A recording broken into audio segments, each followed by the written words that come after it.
Hi, I'm Rev Myron. I'm a minister through Pathways of Light, and I've been a Course in Miracles student for 40 years. I'm going through the text again this year, asking Jesus to clarify for me, and then I write from that clarity, and that's what I'm sharing with you today. So let's get started. We're reading from A Course in Miracles, Chapter 7, Section 7, The Totality of the Kingdom. And today we're going to look at paragraphs 8 and 9. Paragraph 8 says, attack could never promote attack unless you perceived it as a means of depriving you of something you want. Yet you cannot lose anything unless you do not value it and therefore do not want it. This makes you feel deprived of it, and by projecting your own rejection, you then believe that others are taking it from you. You must be fearful if you believe that your brother is attacking you to tear the kingdom of heaven from you. This is the ultimate basis for all the ego's projection. I want to follow this logic with something that happened while I was still working. Seeing something in a concrete way helps me to understand the general principle, which, of course, is the only value the world has for me. It shows me what my beliefs look like, so I can decide if I want to believe them anymore. In time, this is the way the mind works, even though our minds are actually abstract, as is God. So this is from my past journal. Looking at the situation with the coworker I spoke of last week, he seemed to be attacking me when he failed to do the work correctly and resisted my direction. The attack took the form of threatening my income, and this brought up fear for me. I would not have phrased it like this, but I guess I have seen my income as my salvation. If heaven is my goal and I think that my income is my salvation, then I'm confused about what I need to be safe and am confusing financial stability with heaven. So when this man threatened my finances, he seemed to be taking heaven from me. This would certainly explain why I felt justified in defending myself by attacking him in return. Once I understood the reasoning behind the belief I was being attacked and the reason I wanted to defend myself, I could understand his motivations too.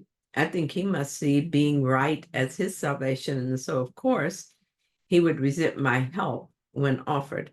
It must look to him like I was snatching away what matters deeply to him, that I'm robbing him of his happiness by telling him he is wrong and needs my help.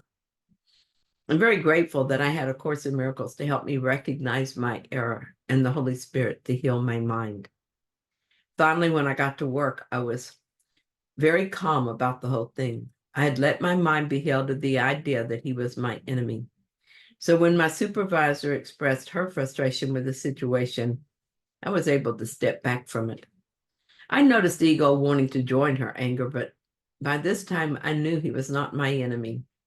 I further realized that from reading this paragraph that no matter what this man does, he cannot deprive me of anything unless I decide I don't want it. This means I cannot lose my money or my job because of anything except my own decisions. And nothing can tear God from me, certainly not my brother. Since I was calm and settled about the whole thing when I got to work, I didn't say anything to him about it. But he came to me, explained his error, and took full responsibility for it. He also told me he researched the information to understand where he went wrong. I love that I didn't have even the slightest desire to be sure he knew I told him so. So paragraph 9 says, being the part of the mind that does not believe it is responsible for itself and being without allegiance to God, the ego is incapable of trust. Projecting its insane belief that you have been treacherous to your creator, it believes that your brothers, who are as incapable of this as you are out to take God from you. Whenever a brother attacks another, that is what he believes. Projection always sees your wishes in others. If you choose to separate yourself from God, that is what you will think others are doing to you. The ego does not think it is responsible for itself, so it always looks for someone to blame. I am vigilant for blame thoughts, knowing that this is ego. When I notice him, I ask that my mind be healed of the idea that someone else is responsible for my life. This is the way the ego is undone. I choose against it. The ego has no allegiance to God and so is incapable of trust. I notice when I feel uncertain and doubtful, and I know I must be giving the ego my allegiance. So I made a different choice, the only one that makes sense. I choose to place my allegiance in God and to trust him. This is another way that I undo the ego. The ego is the idea that I have been treacherous to God. This is insane, but believing in my treachery has effects that keep me embroiled in guilt and fear. I cannot be treacherous to God because that would imply God could be hurt and that God could be offended. God has no ego to be offended, and my choices cannot hurt or diminish God. When I feel guilt or fear, I know I am identifying with ego, and I choose again. This is a way to undo the ego.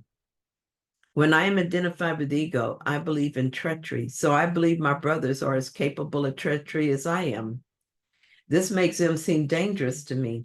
Because I project blame on them, I suspect they're doing the same to me. It's like they're pointing their finger at me and saying, look, God, I'm innocent. She's a guilty one. And this is how I see them, as taking God from me. The ego says I must defend myself by finding more fault in them than they find in me. But the solution is to notice what is happening when I project onto others and let the belief in guilt be undone in my own mind. When I do that, I will see the belief in guilt being expressed by my brother. Instead of feeling threatened, I will simply see a call for love and ask that this belief be healed in our minds. This is a way the ego is undone in our minds. Thank you so much for joining me in this reading. I hope that you found it helpful. If you did, then please like it. And if you haven't yet, please subscribe. And I'll be back soon with another reading. See you then.